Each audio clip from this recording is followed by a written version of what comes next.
जैसा कि आप यहाँ पर देख सकते हैं, कार्नेलिया का गीत, ये पाठ आज मैं पढ़ाने वाली हूँ। इस पाठ को यानी कि कार्नेलिया का गीत जो है ये कक्षा 12वीं हिंदी ऐच्छिक का काव्य खंड का पहला पाठ है। इसके कवि जयशंकर प्रसाद है। पिछली वीडियो में मैं कार्नेलिया के विषय में और कार्नेलिया ने यह गीत क्यों गाया इस विषय में चर्चा कर चुकी हूँ, पढ़ा चुकी हूँ, आपको समझा चुकी हूँ। आज हम लोग इस वीडियो में सिर्फ जानेंगे कार्नेलिया का गीत का सप्रसंग व्याख्या, यानी कि इस गीत के माध्यम से कार्नेलिया ने किन विशेषताओं को उजागर किया है या किन का यशोगान किया है, इस विषय पर प्रकाश मैं डालने वाली हूँ, तो अंत तक बने रहें। जोहार, मैं रेणु कुमारी आप सभी का एक बार फिर से आपके अपने YouTube चैनल साहित्य सौंदर्य पर अभिनंदन करती हूँ, स्वागत करती हूँ। तो अगर हमारा वीडियो आपको अच्छा लगता है तो लाइक और शेयर जरूर करें। तो चलिए शुरू करते हैं कार्नेलिया का गीत का सप्रसंग व्याख्या। सबसे पहले यहाँ पर दिया हुआ है, अरुण यह मधुमय देश हमारा, है ना। तो अरुण यह मधुमय देश हमारा, इन्होंने देश जो है, अपना जो देश है, इस देश को मधुमय कहा है, लालिमा युक्त कहा है। तो हम लोग एक एक शब्द का अर्थ जानते हुए इसकी व्याख्या करेंगे। यहाँ पर अरुण का अर्थ होता है लालिमा युक्त, है ना। मधुमय का अर्थ होता है मधुर रस से भरा हुआ। जिस प्रकार से मधुमक्खियों के द्वारा एकत्रित किया जाता है और वह रस में, उस रस में बहुत मिठास होता है, मधुर रस में बहुत मिठास होता है, हम लोग खाते भी हैं। उसी प्रकार से भारत देश भी मधु से, मिठास से भरा हुआ है। कहने का इसका अर्थ अगर हम पूरा लेंगे तो हमारा भारत देश लालिमा युक्त और मिठास से भरा हुआ है। ठीक है, तो पहला लाइन की व्याख्या में क्या लिखेंगे कि हमारा देश भारत लालिमा युक्त और मधुर रस से भरा हुआ है। ठीक है, दूसरा लाइन, जहां पहुंच अनजान क्षितिज को मिलता एक सहारा। जहां पहुंच अनजान, अनजान का अर्थ होता है अपरिचित, जिसको हम नहीं जानते हैं, जो हमारे लिए अनजाने हैं, जिसको हम नहीं पहचानते हैं। क्षितिज का अर्थ होता है पृथ्वी और आकाश दोनों का मिलने का जो स्थान होता है, यानी कि मिलने का जो प्रतीत होता है, उस स्थान को क्षितिज कहा गया है। मिलता एक सहारा, सहारा मतलब साथ देना, है ना, सहयोग की भावना। तो यहाँ पर कहा गया है कि भारत देश एक ऐसा देश है जहाँ अनजान क्षितिजों को भी सहारा मिलता है। कहने का अर्थ यहाँ पर अनजान क्षितिज से है विदेशी लोग। तो भारत जो है वो विदेशी लोगों को भी सहारा देता है, जो हमारे अपरिचित है, जिसे हम नहीं जानते हैं, वैसे लोगों को भी भारत सहारा देता है। तो कुल मिला के हम कह सकते हैं कि भारत जो है वो आश्रयदाता है ना, बेसहारा नहीं करता है, जब बल्कि आश्रयदाता है। तो अनजान लोगों को भी हमारा देश भारत जो है आश्रय देता है, उसका साथ देता है। सरस ताम्रस गर विवाह पर नाच रही तरुशिखा मनोहर। सरस का अर्थ होता है रस से भरा हुआ, है ना। सरस का अर्थ है रस से भरा हुआ और ताम्रस का अर्थ है कमल और गर्व सबको पता है ना। विभा का अर्थ होता है चमक। एक एक शब्द का अर्थ मैं बता रही हूँ और आप अपने कॉपी में लिखते जाइए, ताकि आपको जब बाद में पढ़िएगा तो आपको तुरंत समझ में आ जाएगा। तो आप इससे नोट्स भी बना सकते हैं। ठीक है, तो विभा का अर्थ होता है चमक। तरुशिखा का अर्थ होता है पेड़ की फुनगी या पेड़ का जो ऊपरी भाग है, उसको कहा गया है तरुशिखा।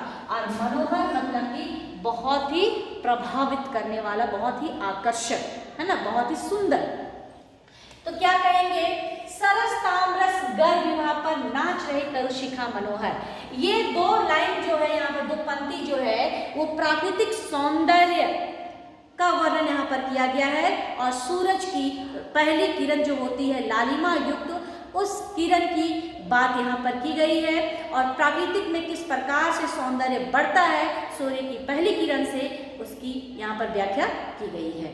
तो यहाँ पर कहा गया है कि सूर्य की लालिमा युक्त किरण जब धरती पर पड़ती है और खास करके नदी तालाबों पर जब पड़ती है तो तालाबों में उगे हुए कमल जो गर्भावस्था में रहता है ना, और जैसे ही उस पर रोशनी पड़ती है, सूर्य की लालिमा किरण जो है वो इस गर्भ अवस्था कमल पर पड़ती है तो धीरे धीरे धीरे धीरे ये क्या होती है, खिलती जाती है और इसमें चमक सी आ जाती है और हवा के साथ ये क्या करता है, नृत्य करता हुआ प्रतीत होता है। तो कहने का अर्थ यहाँ पर यह है कि सूर्य की लालिमा युक्त किरण जब कमल पर पड़ती है ना, कमल के पौधे पर जब पड़ती है तो जो फूल गर्भ अवस्था में होता है तो ये धीरे धीरे धीरे ये फूल रोशनी पड़ने पर खिलता है और वो उसमें चमक आ जाती है ना। सूर्य की लालिमा युक्त किरण जब कमल पर पड़ती है तो उसमें चमक आ जाती है और फिर वो नाच रही तरुशिखा मना, उसका जो ऊपरी भाग है, फुनगी है, वो नाचता हुआ प्रतीत होता है और ये दृश्य बहुत ही आकर्षक होता है, बहुत ही अद्भुत होता है। कौन सा दृश्य? कमल पर सूर्य की रोशनी पड़ना, उसमें चमक आना, उसका नाचना, ये जो दृश्य है ये बहुत ही प्रभावित करता है, बहुत ही आकर्षक है, बहुत ही अद्भुत है। छिटका जीवन हरियाली पर, और जैसे ही सूर्य की पहली किरण धरती पर पड़ती है तो सबके जीवन में हरियाली आती है। कहने का अर्थ है कि सबके जीवन में नया जोश, नई उमंग के साथ उनकी सुबह होती है और ऐसा लगता है जैसे उनके जीवन में मंगल कुमकुम छिटका हुआ हो। इसके दो अर्थ होते हैं, है ना। कहने का अर्थ है कि सूर्य की जो लालिमा युक्त किरण है उसको मांगलिक कुमकुम कहा गया है, मंगल कुमकुम कहा गया है, सिंदूर कहा गया है और वो भी शुभ वाला। तो वो सबके जीवन में क्या है, छिटका हुआ है ना।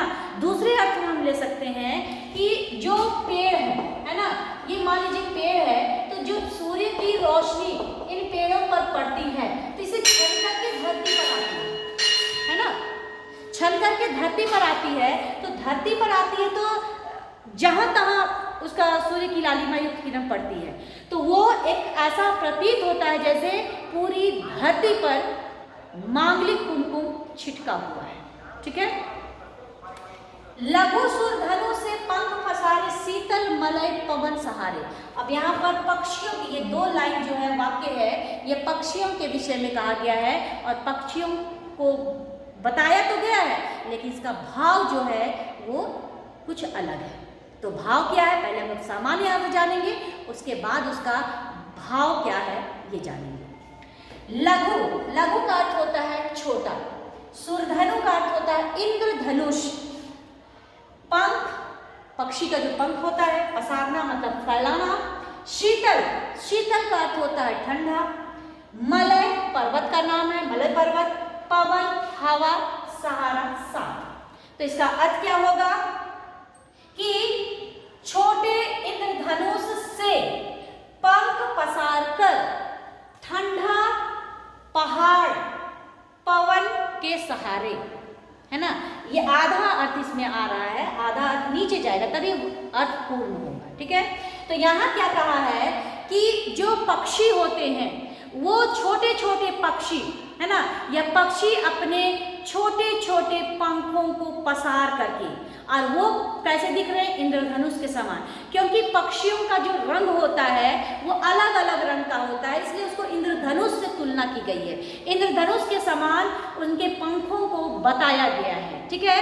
तो छोटे छोटे पंख इंद्रधनुष के समान फैलाकर मलय पर्वत से शीतलता को लेकर और साथ में पवन के सहारे उड़ते खग जिस ओर मुंह किए, उड़ते मतलब उड़ते, उड़ना, खग यानी कि पक्षी, जिस ओर मुंह किए यानी कि पक्षी जो है जिस ओर मुंह करके उड़ते हैं उसे ही अपना प्यारा घोंसला समझते हैं।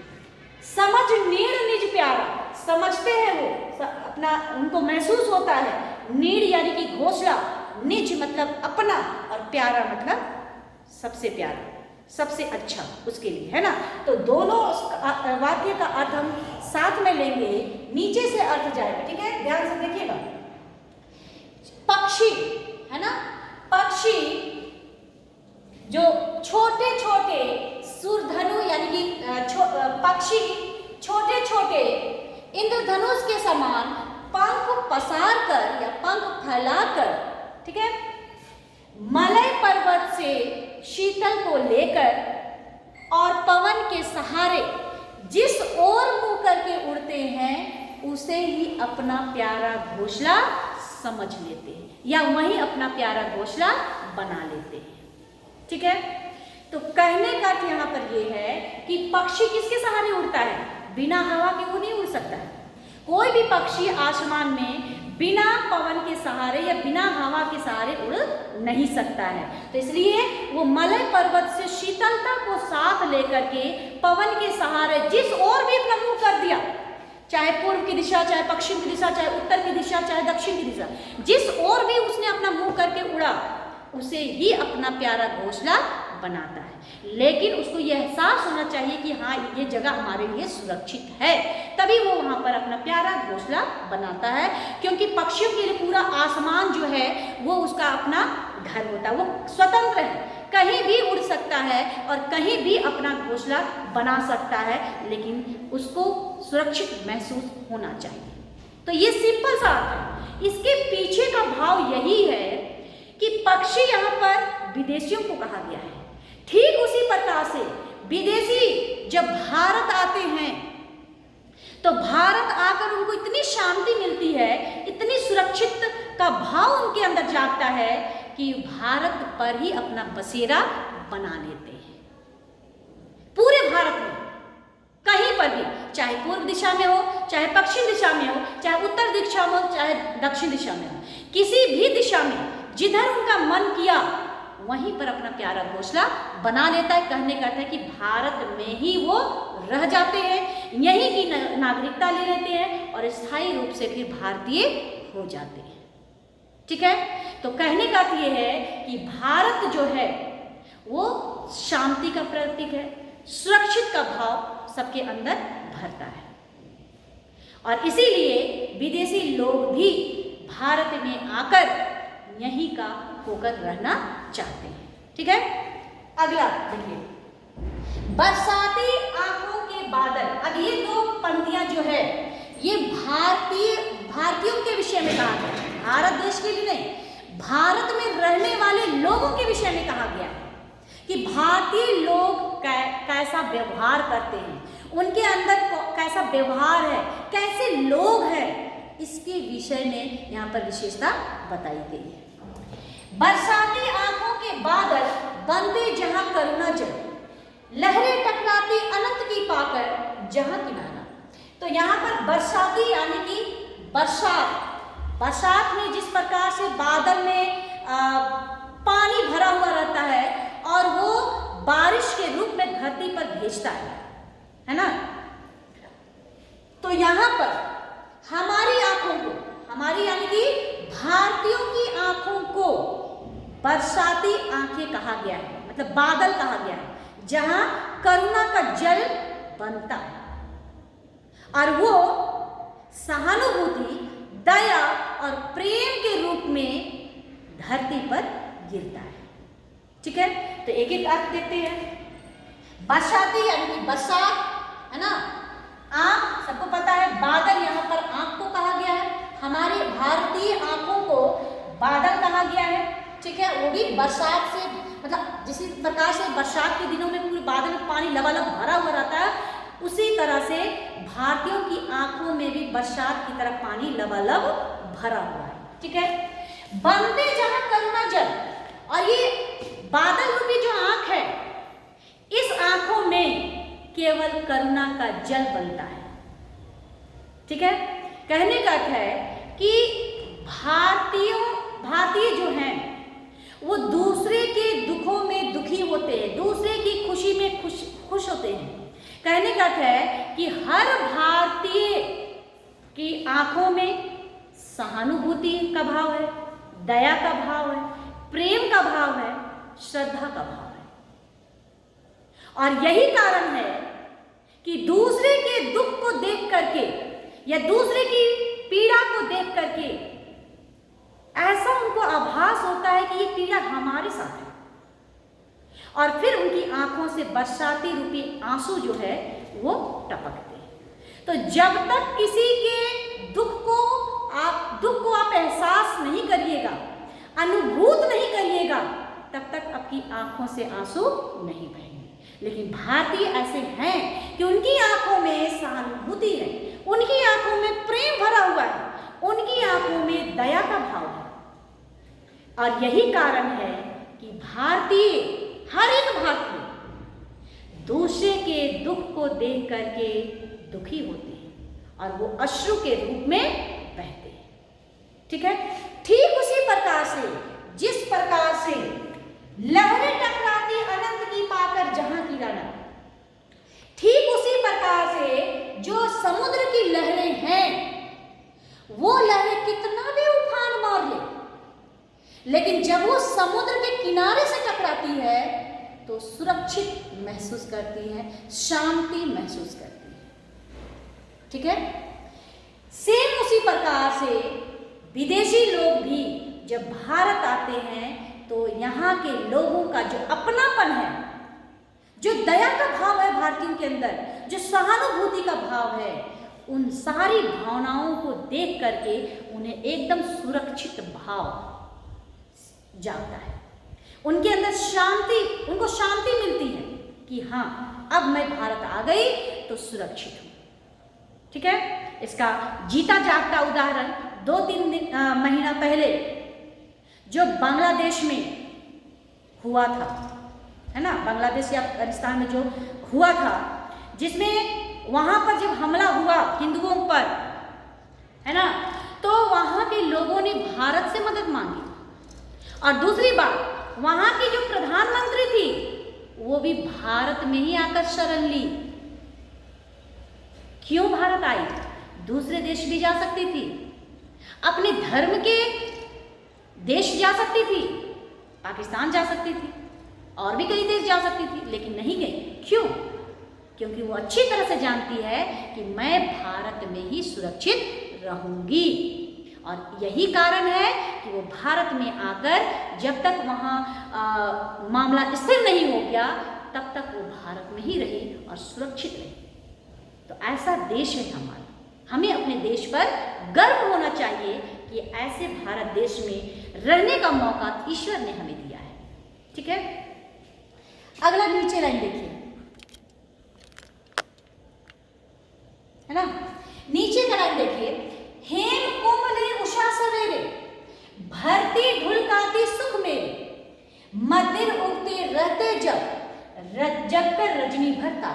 अब ये 2 पंक्तियां जो हैं फिर प्रकृति पर ही वर्णन है, और यहाँ पर बहुत ही सुंदर तरीके से प्राकृतिक सौंदर्य का वर्णन कार्मेलिया के द्वारा किया गया है। ठीक है, तो ये बहुत ही महत्वपूर्ण लाइन है, क्योंकि जैक बोर्ड में बहुत बार ये प्रश्न पूछ चुका है, तो इसलिए ध्यान से इन पंक्तियों को समझेंगे, है ना।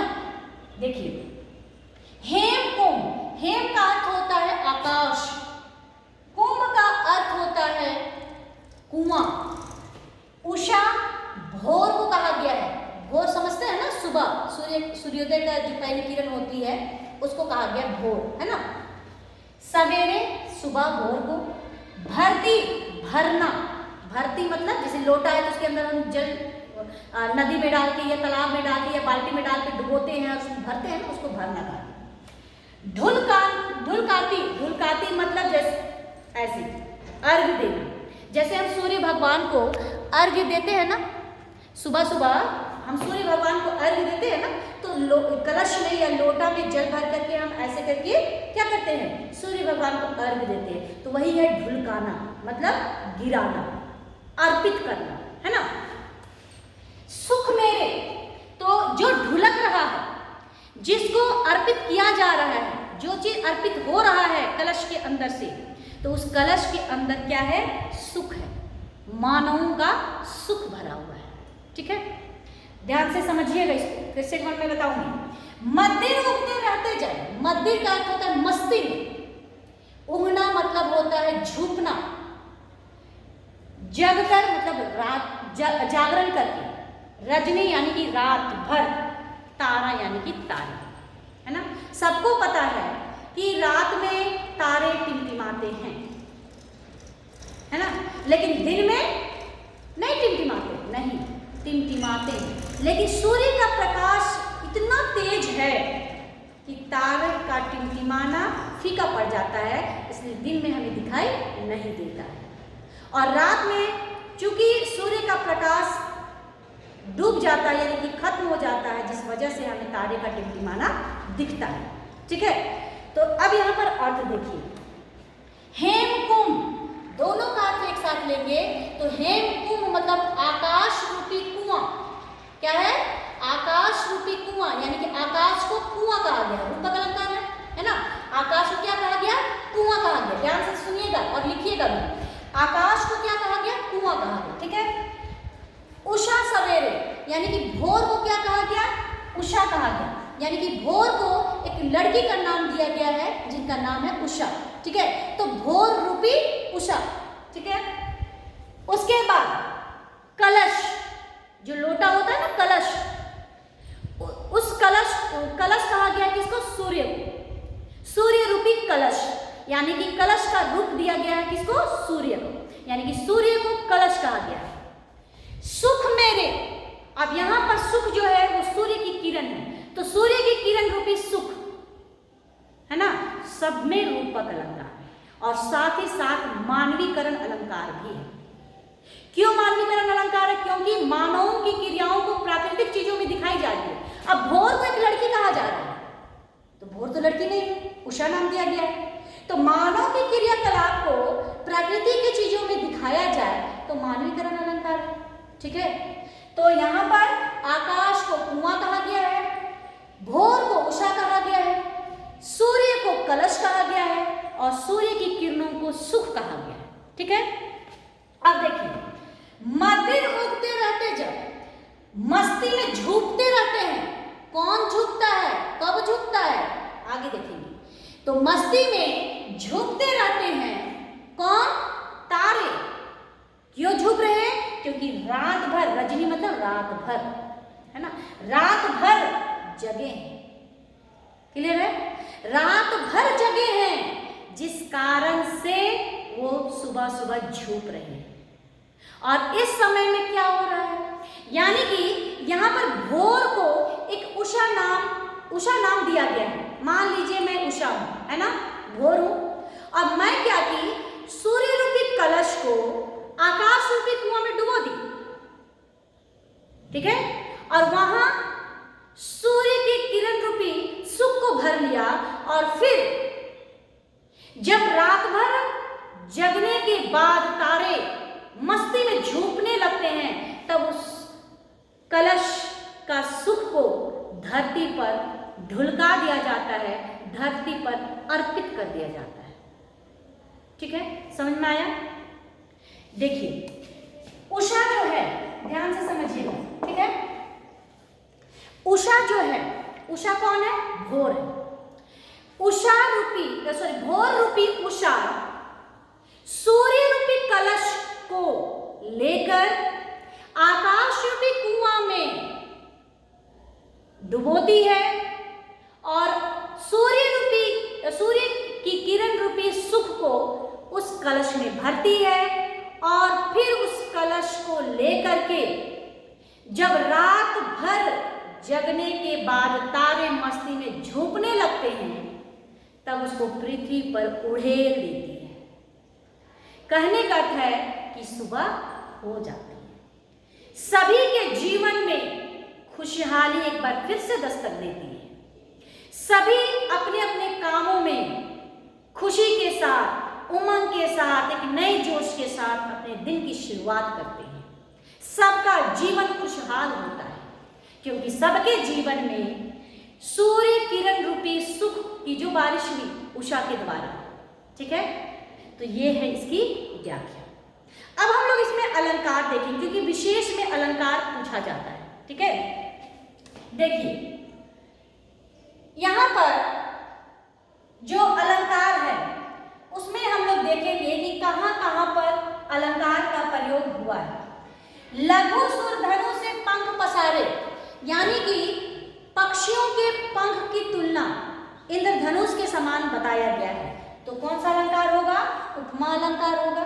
ठीक है, उसके बाद यहां पर हेम को यहां पर रूपक अलंकार भी है, दोनों लाइन में रूपक अलंकार भी है और मांडलीकरण अलंकार का भी प्रयोग किया गया है। ठीक है, भाषा खड़ी बोली हिंदी है, तत्सम प्रधान शब्दों का प्रयोग किया गया है, और सबसे बड़ी विशेषता कि कार्नेलिया के द्वारा भारत के यशोगान का वर्णन किया गया है ना, भारत के प्राकृतिक सौंदर्य का यशोगान किया गया है, वर्णन किया गया है। छंद मुक्त कविता है ना, और यहाँ पर कवि जो हैं वो छायावादी युग के कवि हैं, ये भी हम विशेष में लिख सकते हैं। ठीक है, तो ये सारा विशेष है। तो नेक्स्ट वीडियो में मैं इस पाठ का जो प्रश्न उत्तर होगा उसके साथ मैं आप सबके सामने फिर से एक बार प्रस्तुत होंगी।